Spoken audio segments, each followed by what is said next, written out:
अस्सलाम वालेकुम। उम्मीद करती हूँ कि आप सब लोग खैरियत से होंगे। हमारा आज का जो टॉपिक है वो ADHD से रिलेटेड है, यानी कि हम आज ये चीज़ सीखेंगे कि ADHD के लिए कौन सा स्केल जो है वो यूज़ होता है। वैसे तो ADHD के लिए कॉर्नर्स का टेस्ट ऐसा टेस्ट है जो कि बहुत यूज़ किया जा रहा है ये डायग्नोस करने के लिए ADHD को। लेकिन आज हम जिस पे बात करेंगे वो ADHD रेटिंग स्केल है।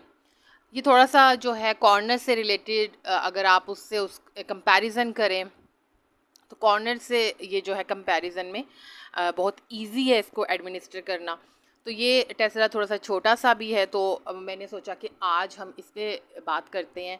इंशाल्लाह आने वाली वीडियो में हम डिटेल में ये भी सीखेंगे कि कॉर्नर्स का जो टेस्ट है वो कैसे अप्लाई किया जाता है और किस तरह से एडमिनिस्टर करके हम लोग ADHD को डायग्नोज कर सकते हैं।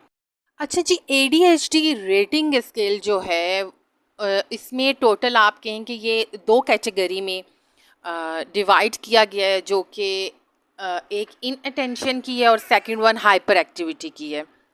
अच्छा जी, तो ईच कैटेगरी जो ये जो दो कैटेगरीज हैं, in activity and hyper activity की, सॉरी इन अटेंशन और हाइपर एक्टिविटी की, इन दोनों कैटेगरीज को में जो है 9 टोटल जो हैं वो आइटम्स मौजूद हैं, यानी 9 क्वेश्चंस होंगे जो कि आपने क्लाइंट के जो भी गाइडियन होगा, बिकॉज ADHD जो है वो छोटे बच्चों में ज़्यादा डायग्नोस किया जाता है, तो वो तो आपको जो है रिस्पांस नहीं देंगे, ये जवाब सही तरह से नहीं दे पाएंगे। तो इसलिए कोई भी गाइडियन या उनका जो टीचर होगा, आपने उनसे ये क्वेश्चंस करने हैं और फिर इस रेटिंग स्केल को फिल करना है प्रॉपर। जी, तो मैं आपको बताती जाऊं कि ये रेटिंग स्केल जो है ये उर्दू और इंग्लिश वर्जन दोनों में मौजूद है। जैसा कि मैं आपको दिखा रही हूँ, सबसे पहले मैं आपको इसका उर्दू वर्जन दिखा देती हूँ जी। ये ADHD रेटिंग स्केल का ये उर्दू वर्जन है, जिसमें आपने सबसे पहले जो बच्चे का नाम, उसकी एज जैसे आप फिल करते हो सब चीज़ें वैसे ही फिल करवानी हैं, गाइडियन से करवा लें आप। उसके बाद आप ये देखें जी, ये दो कैटेगरीज हैं, ये फर्स्ट है एंड देन सेकंड वन जो है बेचैनी या बेजा हरकत जो हैं, ये दोनों जो हैं इसमें डिवाइड हुआ है। अब जो फर्स्ट वन है इन अटेंशन का, उसमें भी आप देखें कि 9 क्वेश्चंस हैं, 1 2 3 4 5 6 7 8 9, एंड देन आप देखें कि टोटल लिखा हुआ है कि अब जब 9 रिस्पॉन्सेज आप आ जाएंगे उनको आपने टोटल कर देना है। अब रिस्पॉन्सेज कैसे करने हैं आप देखेंगे जी आगे, ये किस तरह से इसका आप कहेंगे लिक्विड स्केल मौजूद है, हमेशा या ज़्यादातर, अक्सर, कुछ हद तक, and the last one is बहुत कम या कभी नहीं।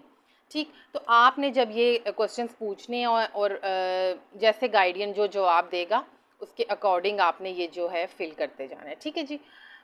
इसी तरह से जब आपकी ये हो जाएंगे तो आपने टोटल उन्हें काउंट कर लेना है, 1 2 3, ठीक है, जितने होंगे इनको आपने जो काउंट करना है वो इस तरह से करना है कि एक रिस्पॉन्स को आपने 1 जो नंबर है वो कंसीडर करना है और उसको 1 ही काउंट करना है। ठीक, इस तरह से क्या होगा कि अगर 9 के 9 में आ रहा है तो फिर जो आपका टोटल होगा वो 9 होगा।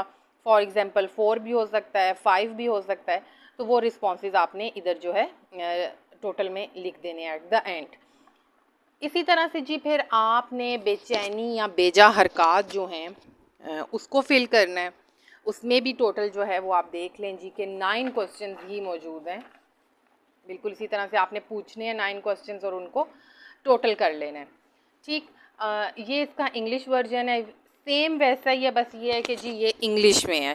ठीक, इसमें भी इन अटेंशन की कैटेगरी है, फिर हाइपर एक्टिविटी है। सेम उसी तरह से जी आपने ऊपर फिल करना नेम वगैरह, देन आपने क्वेश्चंस पूछते जाना है और जो भी रिस्पॉन्सेज होंगी उनकी जो भी आप कहें कि स्वेयर हैं, स्वेरिटी की तरफ हैं या माइल्ड की तरफ हैं, आपने उसके अकॉर्डिंग जो वो जवाब देंगे गाइडियंस आपने यहाँ पर नंबर देते जाना है, फिर वैसे ही आपने टोटल करना है, तो आपके पास जो है वो टोटल रिस्पॉन्सेज जो हैं वो इसके आ जाएंगे।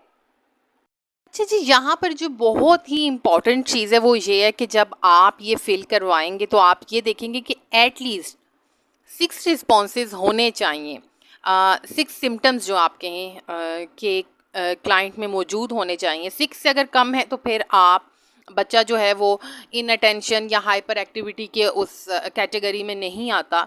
लेकिन अगर एटलीस्ट 6 सिम्टम्स हैं और इसका टाइम ड्यूरेशन भी आपने नोट करना है कि 6 मंथ तक ये 6 सिम्टम्स जो हैं ये बरकरार हैं, तो फिर आपने ये चीज़ डायग्नोस करनी है। अगर इस कैटेगरी के हैं, इसमें नहीं है, तो बच्चे में सिर्फ इन अटेंशन प्रेजेंट है। अगर इसमें भी है यानी हाइपर एक्टिविटी में भी के 6 सिम्टम्स हैं 6 मंथ तक, तो फिर आपने दोनों में मौजूद हैं तो आप बच्चे को ADHD डायग्नोस कर सकते हैं। लेकिन इम्पॉर्टेंट चीज़ है कि 6 सिम्टम्स का होना, वो भी 6 मंथ के टाइम ड्यूरेशन के लिए होना चाहिए, तब ये आप डायग्नोस करेंगे। उम्मीद करती हूँ कि ये वीडियो आपको इन्फॉर्मेटिव लगेगी। अगर लगती है तो kindly share with your friends, video को लाइक करना मत भूलिएगा और कमेंट ज़रूर कीजिएगा। Thank you so much.